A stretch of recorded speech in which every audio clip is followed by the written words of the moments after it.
Welcome to a new show and a brand new season of CNN 10. We are your daily, down-the-middle explanation of what's happening in the world, and I'm your host, Carl Azus. It is great to be starting a new season with you.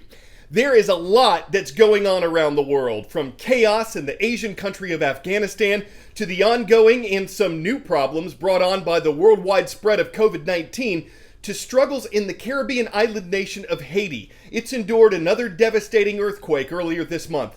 We're planning to cover all these stories on our show this week, but we're starting today with a look at the situation in the northeastern United States, which was just hit by a relatively rare tropical storm.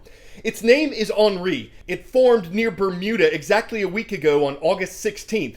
On Saturday, Henri temporarily strengthened to hurricane status, which means its wind speeds were at least 74 miles per hour.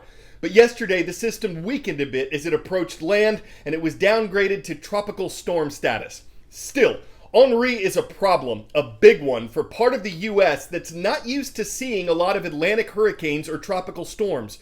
The region of New England, which includes the states of Connecticut, Massachusetts, and Rhode Island, hasn't seen a hurricane make landfall since 1991. And that's where Tropical Storm Henri washed in over the weekend. It made landfall on Rhode Island Sunday afternoon. At the time, more than 50 million people were under some sort of storm-related warning. For example, because of the threat of a storm surge, a rise in seawater levels pushed ashore by a tropical system, flooding was a threat to millions, especially in low-lying areas. Those in some coastal towns of Connecticut were ordered to leave their homes. More than 1,000 flights were canceled in the region as Tropical Storm Henri approached, and the National Guard was activated in Connecticut, Massachusetts, New York, and Rhode Island to help with the rescue and recovery efforts following the storm. Thousands of power restoration and cleanup crews were also put on standby in case electricity was lost and trees fell and blocked roads. Henri is the 8th named storm in this Atlantic hurricane season, which officially runs from June 1st through November 30th, though hurricanes can form at any time.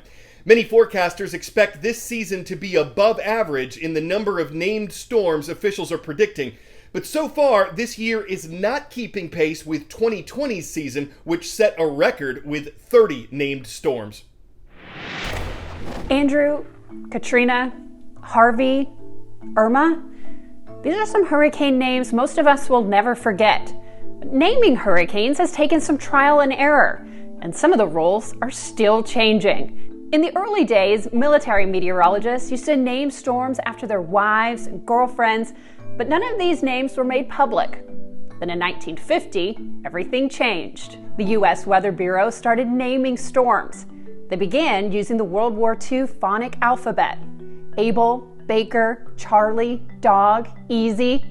But this created confusion as well, because every year the storms were named the same. In 1953, the U.S. started using only female names. Then, in 1979, we started alternating between men and women, and we recycle that list every 6 years. In the Atlantic Basin, now we mostly use English, Spanish, and French names. Storms are given short, distinctive names to help communication and avoid confusion. You can't request a storm to be named after you, and there are no storm names that begin with Q, U, X, Y, or Z, frankly because there just aren't many names that start with those letters. The naming process is handled by the United Nations World Meteorological Organization. A storm name will be retired if it's too costly, deadly, or too inappropriate to be used again. In fact, from 1953 to 2020, there have been 93 storm names retired. In 2005 and 2020, we actually used all of the names on the predetermined list and then started using the Greek alphabet for the remainder of the storms. Well, now that's a thing of the past too. The World Meteorological Organization decided that the Greek alphabet was too confusing, and even more confusing when a Greek letter needed to be retired. So they have come up with a subsequent list that will be used in the future if all of the storm names are used. And just like each individual name, each storm has its own personality. 10-second trivia. In what decade did the US-Soviet space race begin? 1940s, 1950s, 1960s, or 1980s?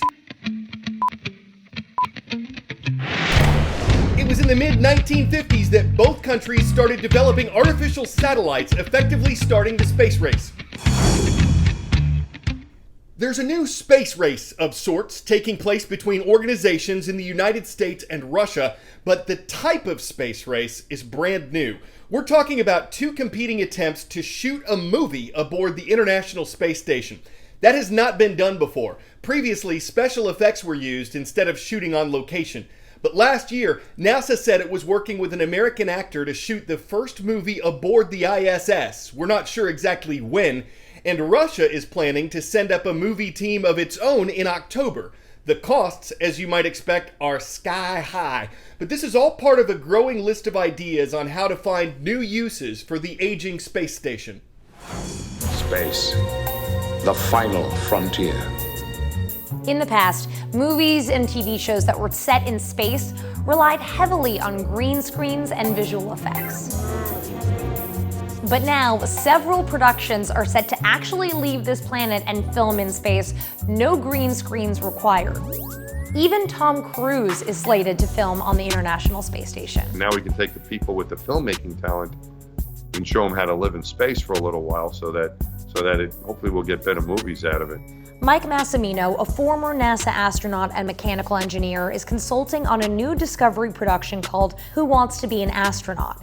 It's a reality television show in which the winner will travel to space and live on board the ISS for 8 days. It's not a billionaire that is paid to go through this experience, which is now what we're seeing now happening. It's going to be someone who won this contest. But filming in space brings a whole host of problems. Massimino worked on the 3D IMAX documentary about fixing the Hubble back in 2009. You can't have a whole crew, right? You're not going to be, hey, let's launch these 50 people to the space station. Those challenges also include regulatory and agency approvals. But another show called Space Heroes has a plan for that. We actually have signed letters of support with over 40 space agencies, Rachel, in 40 different countries. That's never been done before by any media or space company. Even NASA doesn't have that. The winner of the reality show gets a $55 million ticket to live on the ISS for 10 days. So we can expect the winner of Space Hero to be flying in 2023 to the International Space Station. If the space industry doesn't delay things by a year, absolutely. Will all of these projects become reality? Perhaps someday in the near future. But it's clear that space is becoming the realm of not just governments, but of companies too.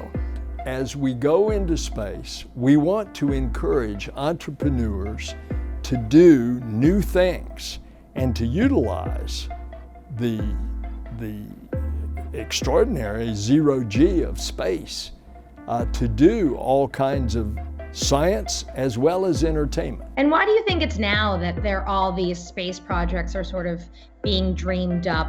So look at the world, right? Of course, space is also a longing. It comes with positive feelings like hope and aspiration.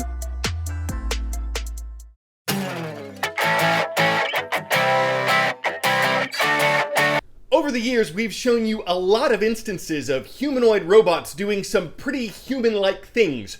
Parkour is one of the newer accomplishments shown off by their developers, but there's another side to this. Just like with real people, there are robot fails, and they're hilarious. Sometimes they miss a step or appear to blow out something, and when it came to a sort of vault move, they were only successful half the time.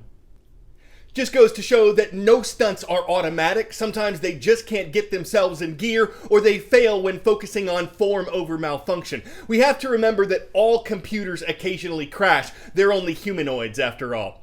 I'm Carl Azus. A new viewer recently asked, why does he say those terrible puns at the end? It's because at the conclusion of every show, we like to have a little pun and games. Second show of the season starts tomorrow. We hope to see you then.